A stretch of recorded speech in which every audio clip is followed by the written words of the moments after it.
ఒక్కసారి కొమ్మూరి గోల్డ్ కి కాల్ చేయండి. తాకట్లో ఉన్న మీ బంగారాన్ని విడిపించి మార్కెట్ ప్రైస్ కి వాళ్ళు కొనుక్కుని మిగతా డబ్బులు మీకు ఇచ్చేస్తారు. రైట్, బ్రేక్ న్యూస్ చూస్తున్నాం మనం టీవీ స్క్రీన్ పై. కాకినాడ జిల్లా తునిలో అదృశ్యమైన 3 ఏళ్ల బాలిక జాహ్నవి కోసం పోలీసులు ముమ్మరంగా గాలిస్తున్నారు. 2 రోజులైనా ఆచూకీ దొరకపోవడంతో డ్రోన్లతో సెర్చ్ ఆపరేషన్ జరుగుతుంది. తుని మండలం దొండవాక సమీపంలోని పామాయిల్ తోటలో కాపలా ఉండే దంపతులకు చెందిన చిన్నారి జాహ్నవి మిస్ అవ్వగా పామాయిల్ తోటలతో పాటు చుట్టుపక్కల అటవీ ప్రాంతంలోనూ గాలింపు చేపట్టారు.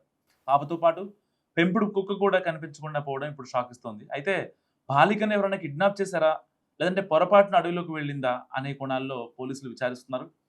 చిన్నారి అదృశ్యంపై తల్లిదండ్రులతో పాటు కుటుంబ సభ్యులు కూడా కన్నీరు మున్నీరు అవుతున్నారు. 2 రోజులైనా ఆచూకీ లభించకపోవడంతో తీవ్ర ఆందోళన చెందుతున్నారు. ఇక చిన్న పాపకు స్నానం చేయించి వచ్చే లోపే జాహ్నవి కనిపించకుండా పోయిందని చిన్నారి తల్లి చెప్తోంది. అదే సమయంలో ఘటనా స్థలానికి 1/2 కిలోమీటర్ దూరంలో పాప వెంట్రుకలు, కుక్క వెంట్రుకలు ఉండడంతో టెన్షన్ పడుతుందని ఆందోళన వ్యక్తం చేస్తున్నారు. ఆ అమ్మాయి ఒక తల్లిదండ్రులు కావచ్చు, ఇటు గ్రామస్తులు కావచ్చు. దాదాపుగా 2 రోజుల నుంచి చిన్నారి మిస్ అయిన ప్రదేశాన్ని స్థానిక ఎంఆర్ఓ ఇప్పటికే పరిశీలించారు. 3 ఏళ్ల చిన్నారి ఇంత దూరం వెళ్ళే ఛాన్స్ లేదని, సో చిన్నారి మిస్సింగ్ పై అన్ని కోణాల్లోనూ పోలీసులు దర్యాప్తు చేస్తున్నామని చెప్పినప్పటికీ రంగంలోకి ఇటు ఎన్డీఆర్ఎఫ్ సిబ్బంది, ఇటు పోలీసులు, ఇటు రెవెన్యూ సిబ్బంది అందరూ దిగినప్పటికీ కూడా పాప ఆచూకీ మాత్రం దొరకలేదు. చిన్నారి తల్లిదండ్రులను, చుట్టుపక్కల ఉన్న వారిని పోలీసులు ఇప్పటికే ప్రశ్నించారు. ఏమన్నా ఇష్యూ అయిందా, ఏదన్నా జరిగి పాప వెళ్ళిపోవడం జరిగిందా అని కూడా పోలీసులు ఇప్పటికే ఇంటి పొరుగు వాళ్ళని అడిగిన పరిస్థితి. సో ఇలాంటి నేపథ్యంలో పాప 3 రోజులు అవుతున్నా సరే కనీసం ఆ అమ్మాయి ఎక్కడ ఉంది, తన జాడ అనేది తెలియకుండా పోతుంది. సో ఇప్పటికే దీనికి సంబంధించి ఒక సీసీటీవీ ఫుటేజ్ ఒకటి వైరల్ అవుతుంది. పాప అటుగా వెళ్ళిన ఒక వీడియో. సో కాకినాడ జిల్లా తుని మండలం అగ్రహారంలో 3 ఏళ్ల చిన్నారి జాహ్నవి మిస్సింగ్ కేసు ఇంకా మిస్టరీ వేయలేదు.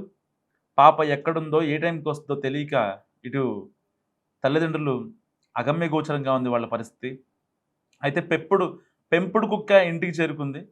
సో పెంపుడు కుక్క వెళ్ళిన దారిలో పోలీసులు గాలింపు చేపట్టారు. అండ్ పామాయిల్ తోట, ఆ కొండ ప్రాంతాల్లో పోలీస్ ఇంకా ఎన్డీఆర్ఎఫ్ బృందాలు మొత్తం సెర్చ్ ఆపరేషన్ చేస్తున్నాయి. ఒక పక్క ఏ టైంకి వస్తుంది, ఎలా వస్తుందో అర్థం కాక వాళ్ళ అమ్మ, నాన్న, ఇంట్లో ఎవరైతే ఉంటారో వాళ్ళంతా కూడా చాలా ఆశగా ఎదురు చూస్తున్నారు తన కోసం. జాహ్నవి ఎక్కడుంది, కావాలనే ఎవరన్నా కిడ్నాప్ చేశారా, లేదంటే ఎవరన్నా కావాలనే అడవిలో తీసుకెళ్లారా? ఎందుకంటే అసలు ఒక్కసారి జాహ్నవి ఎలా తప్పిపోయిందో మనం గమనిస్తే, చిన్న పాపకి జాహ్నవి వాళ్ళ అమ్మ ఎవరైతే ఉందో జాహ్నవి వాళ్ళ చెల్లికి స్నానం చేయిస్తున్న క్రమంలో ఈ పాప అటుగా వెళ్ళడం జరిగింది. దాని తర్వాత ఏదైతే ఈ యొక్క వాళ్ళు పెంచుకుంటున్నటి కుక్క కూడా అడవిలోకి వెళ్ళడం జరిగింది. మరి కాసేపటికే జాహ్నవి వెంట్రుకలు కావచ్చు, ఆ పెంపుడు కుక్క వెంట్రుకలు కావచ్చు, అవన్నీ అక్కడ నిర్జీవంగా పడి ఉండటం. ఇంకా అంటే ఏం జరిగి ఉంటుంది, ఎవరన్నా ఏదైనా జంతువు తీసుకెళ్ళిందా, లేదంటే ఎవరన్నా లాక్కెళ్ళారా? గట్టిగా ఇప్పుడు ఒకవేళ ఏదైనా జంతువో లేకపోతే మనిషో లాక్కెళ్తున్నాడంటే గట్టిగా అరిచే అవకాశం ఉంటుంది. సరే, పాపకి నోట్లో ఏమన్నా కుక్కేసి పాపని మాట్లాడనివ్వకుండా చేసినా అట్లీస్ట్ కుక్క అయినా సరే గట్టిగా అరుస్తుంది. సో అది చేయాల్సిన పని అది చేస్తుంది. ఇటు పాప అరవలేదు, అండ్ పెంపుడు కుక్క కూడా అరవలేదు. అంటే దానికి సంబంధించి ఏం జరిగిందనే దానిపై ఊళ్ళో వాళ్ళకి ఎలాంటి ఒక హింట్ లేని పరిస్థితి. ఇప్పటికే పాప అమ్మ నాన్నని, అండ్ వాళ్ళ కుటుంబ సభ్యుల్ని, అండ్ వాళ్ళ ఇంటి పక్కన వాళ్ళని, ఇరుగు పొరుగు వాళ్ళని కూడా ఇప్పటికీ పోలీసులు విచారించారు. అసలు ఏమన్నా జరిగిందా, గత 10 రోజులుగా, గత 1 మంత్గా ఎలాంటి ఏమన్నా హడల్స్ ఉన్నాయా, ఎందుకని ఇంత దారుణంగా ఆ అమ్మాయి బయటికి వెళ్ళిపోయినా సరే ఇంకా తెలియలేదు ఏంటని చెప్పి పోలీసులు మాట్లాడితే, ఎట్ ఎనీ కాస్ట్ అక్కడ some external force is there, ఎవరో కావాలనే చేశారని చెప్పి గ్రామస్తులు చెప్తున్న పరిస్థితి. సో మరి ఇలాంటి నేపథ్యంలో పాప ఆచూకీ కోసం ఇటు పోలీసులు కావచ్చు, ఇటు ఎన్డీఆర్ఎఫ్ సిబ్బంది కావచ్చు, చాలా పెద్ద ఎత్తున డ్రోన్స్ కూడా తీసుకెళ్ళి పాప కోసం సెర్చ్ చేస్తున్న పరిస్థితి.